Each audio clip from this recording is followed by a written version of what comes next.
வணக்கம் பவித்ரா. ஆம்ஸ்ட்ராங் கொலை வழக்கை பொறுத்தவரையில் முக்கிய குற்றவாளியாக தேடப்பட்டு வந்திருக்கக்கூடிய சிசிங் ராஜா என்பவர் நேற்றைய தினம் போலீசாரால் கைது செய்யப்பட்டிருக்கிறார். இந்த நிலையில் இன்று அதிகாலையில் போலீசிடமிருந்து தப்ப முயன்ற போது போலீசார் இவரை சுட்டதில் அவர் இன்று உயிரிழந்திருக்கிறார். குறிப்பாக போலீசார் விசாரணையின் போது நீலாங்கரை பகுதி அக்கரை பகுதியில் வைத்து போலீசார் விசாரணை மேற்கொண்டு வந்திருக்கின்றனர். இந்த நிலையில் விசாரணை நடத்தி வந்தபோது போலீசாரிடமிருந்து தப்ப முயன்ற போது போலீசார் அவரை நெஞ்சிலும் வயிற்றிலும் சுட்டிருக்கின்றனர். இந்த நிலையில் சிசிங் ராஜா உயிரிழந்திருக்கிறார். தற்பொழுது அவரது உடலானது சென்னை ராயப்பேட்டையில் இருக்கக்கூடிய பிரேத பரிசோதனை அறையில் வைக்கப்பட்டிருக்கிறது. அவரது உடலானது நீதிமன்றத்தில் ஒப்புதல் ஆணை வழங்கப்பட்ட பின்பு அவரது உடலானது பிரேத பரிசோதனை மேற்கொள்ளப்பட இருக்கிறது. ஆம்ஸ்ட்ராங் கொலை வழக்கை பொறுத்தவரையில் ரவுடிகள் ஏற்கனவே கைது செய்யப்பட்டு விசாரணையானது நடைபெற்று வருகிறது. பகுஜன் சமாஜ் கட்சியின் மாநில தலைவராக இருந்த ஆம்ஸ்ட்ராங் கடந்த ஜூலை 7ஆம் தேதி சென்னை பெரம்பூர் செம்பியம்பில் படுகொலை செய்யப்பட்டிருக்கிறார். தமிழகம் முழுவதும் இந்த கொலை சம்பவம் பெரும் அதிர்ச்சியை ஏற்படுத்தியது. இந்த கொலை சம்பவம் தொடர்பாக தீவிர விசாரணையை போலீசார் மேற்கொண்டு வருகின்றனர்.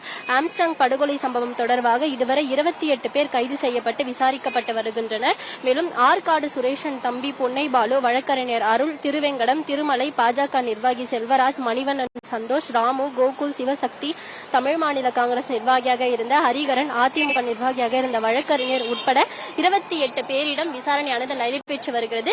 இந்த 28 பேருக்கு தொடர்புடைய இருக்கக்கூடிய 200 பேரிடம் போலீசார் தொடர் விசாரணை ஆம்ஸ்ட்ராங் கொலை வழக்கு தொடர்பாக மேற்கொண்டு வருகின்றனர். இந்த கொலையை பொறுத்தவரையில் கட்சி வேறுபாடின்றி பல்வேறு கட்சி நிர்வாகிகளிடமும் அதேபோல அரசியல் பிரமுகர்களிடமும் பிரபல ரவுடிகளிடமும் விசாரணையானது மேற்கொள்ளப்பட்டு வருகிறது. சில முக்கிய ரவுடிகள் கைது செய்யப்பட்டிருக்கின்றனர். இந்த நிலையில் ஆந்திர மாநிலம் கடப்பாவில் நேற்றைய தினம் சிசிங் ராஜாவை தனிப்படை போலீசார் கைது செய்து இருக்கின்றனர். இதையடுத்து சிசிங் ராஜாவை தனிப்படை போலீசார் சென்னைக்கு அழைத்து வந்திருக்கின்றனர். சென்னையில் இருக்கக்கூடிய நீலாங்கரை அக்கரை பகுதியில் வைத்து அவரிடம் விசாரணையானது மேற்கொள்ளப்பட்டிருக்கிறது. இந்த விசாரணையின் போது இன்று காலையில் போலீசாரிடமிருந்து தப்பி ஓட முயன்ற போது தற்காப்புக்காக போலீசார் சிசிங் ராஜாவை துப்பாக்கியால் சுட்டிருக்கின்றனர். இந்த துப்பாக்கி சூடின் போது வயிறு மற்றும் நெஞ்சு பகுதியில் படுகாயமடைந்த சிசிங் ராஜா உயிரிழந்திருக்கிறார். இந்த நிலையில் உயிரிழந்திருக்கக்கூடிய அவரது உடலானது சென்னை ராயப்பேட்டை அரசு பொது மருத்துவமனையில் இருக்கக்கூடிய பிணவரையில் தற்பொழுது வைக்கப்பட்டிருக்கிறது. நீதிமன்ற உத்தரவு பெறப்பட்ட பிறகு நீதிபதியின் ஆணையானது பெறப்பட்ட பிறகு சிசிங் ராஜாவின் உடலானது பிரேத பரிசோதனையானது மேற்கொள்ளப்பட இருக்கிறது. இந்த நிலையில் ஏராளமான போலீசார் தற்பொழுது ராயப்பேட்டை அரசு மருத்துவமனை அருகில் குவிக்கப்பட்டு இருக்கின்றனர். சிறிது நேரத்திற்கு முன்பாக ஆம்புலன்ஸ் மூலமாக நீலாங்கரை பகுதியிலிருந்து சிசிங் ராஜாவின் உடலானது கொண்டு வரப்பட்டிருக்கிறது பிரேத பரிசோதனைக்காக.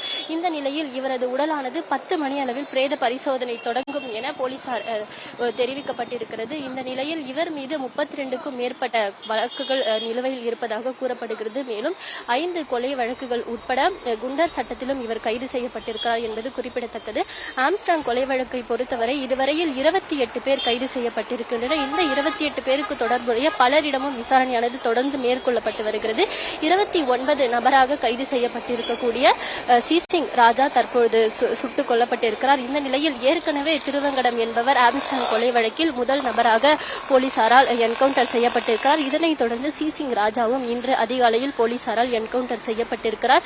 ஆம்ஸ்ட்ராங் கொலை வழக்கை பொறுத்தவரையில் இந்த 2வது என்கவுண்டராக சிசிங் ராஜா என்ற பிரபல ரவுடி என்கவுண்டர் செய்யப்பட்டிருக்கிறார்.